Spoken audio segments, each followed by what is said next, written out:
It just says fun for ages 3 to 99. No wonder I'm not enjoying it.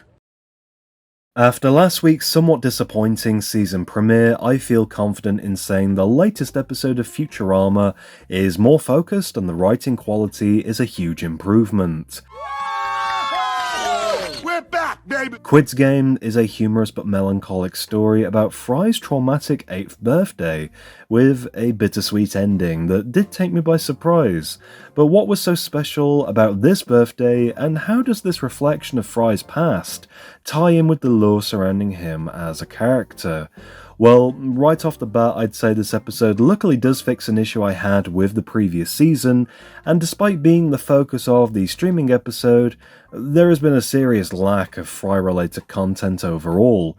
He is arguably the main character, and it saddens me to see him reduced to nothing more than a side character delivering one-liners only when prompted. And this time, he is luckily the main focus, which remains true throughout the entirety of this episode. And of course, being a parody of the popular Netflix show Squid Game from 2021, Quids Game is heavily inspired by the series, but does luckily take on its own identity. And I really like how self-contained this episode feels as we explore Fry's anxiety surrounding his birthday, and he's been in the future now for over 20 years, and interestingly, his birthday hasn't been viewed as a sensitive topic. I don't recall it ever being brought up to begin with, which gives this story a little bit more credibility. But brushing off his birthday as nothing special, we open up the episode on the Planet Express ship, with Bender and Leela asking Fry about his so-called special day, where he instead just mopes around. In the spirit of a surprise party, he's jump-scared by the rest of the crew, and then a random selection of Futurama's ensemble cast of recognizable characters. And honestly, if it wasn't for the Squid Game parody needing a large group of players to be killed off, I would definitely be questioning some of these inclusions, but having said that, I do love seeing these side characters receive more screen time. It reminds me of how fortunate we are to still be getting new episodes of Futurama, a show that just will not die but apparently needs cancelling every couple of years.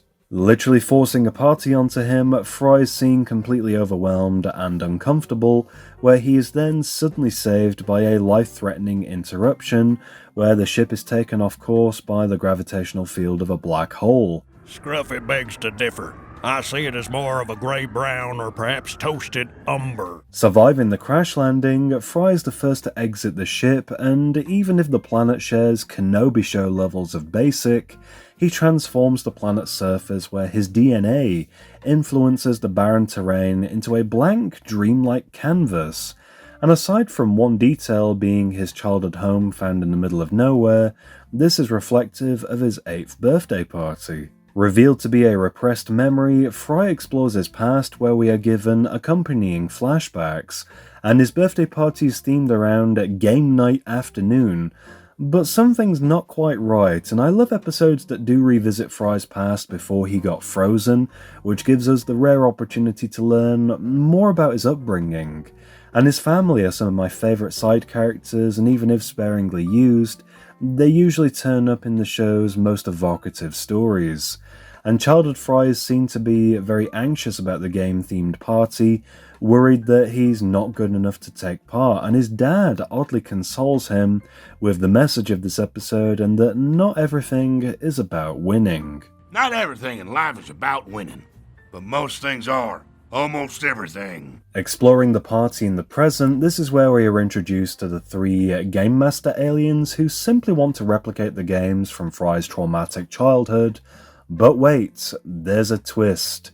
These are the same games from his 8th birthday party, but played to the death, and luckily, the deaths are not permanent, but I think it's fair to say we already knew that.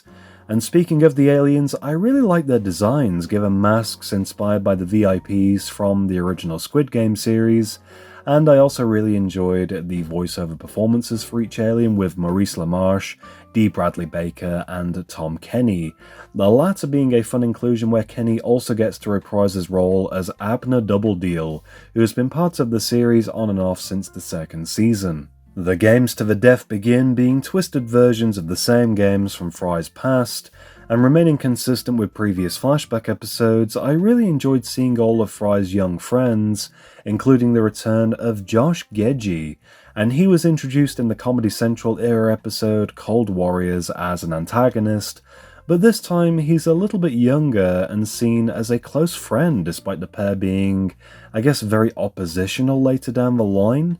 And cutting back and forth, we see the party games of the past and how the future is inspired by these moments, with varying twists, most of which involve grim demise for our favourite characters.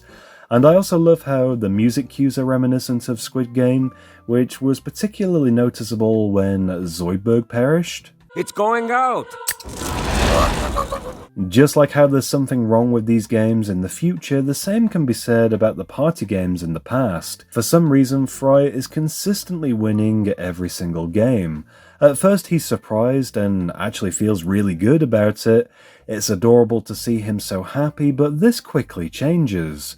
His friends become frustrated and start accusing him of cheating. Knowing that Fry and Gedgie will eventually become enemies, I feel as though his inclusion is more of a red herring, and that perhaps there could have been some kind of connection with him to Fry winning each game. There was no specific reason, however, why these two would suddenly hate each other introduced in this episode, other than childish jealousy, but Fry winning each game continues to hurt the friendships around him, and even when he is deliberately trying to lose, he still wins.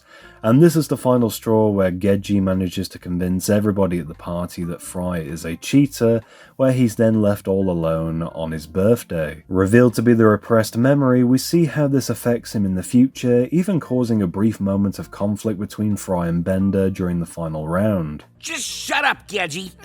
I mean, Bendy.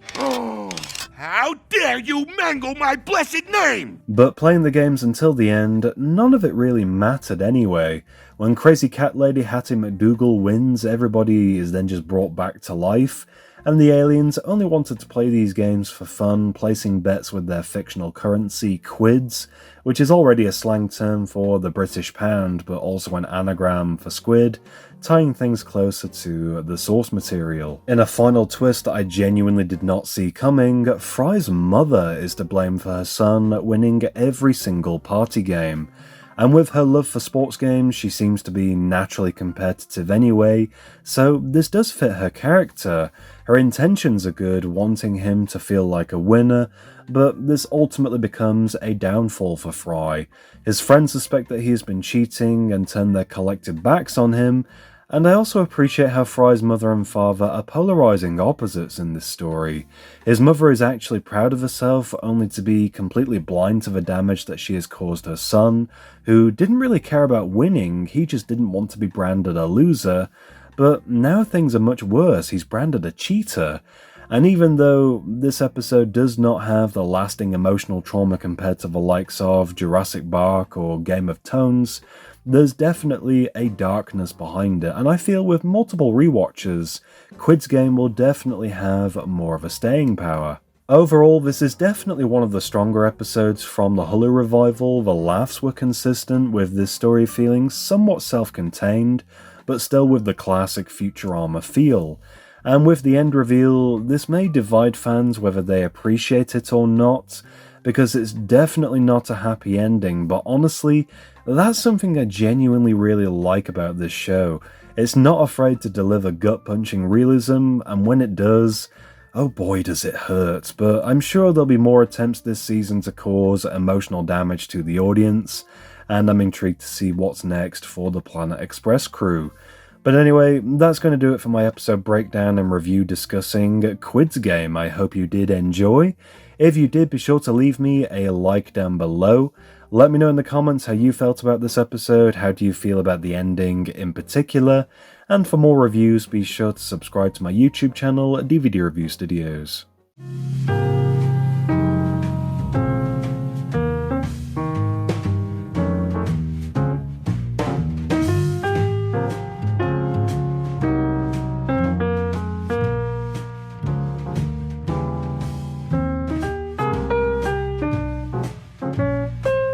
Are you threatening me?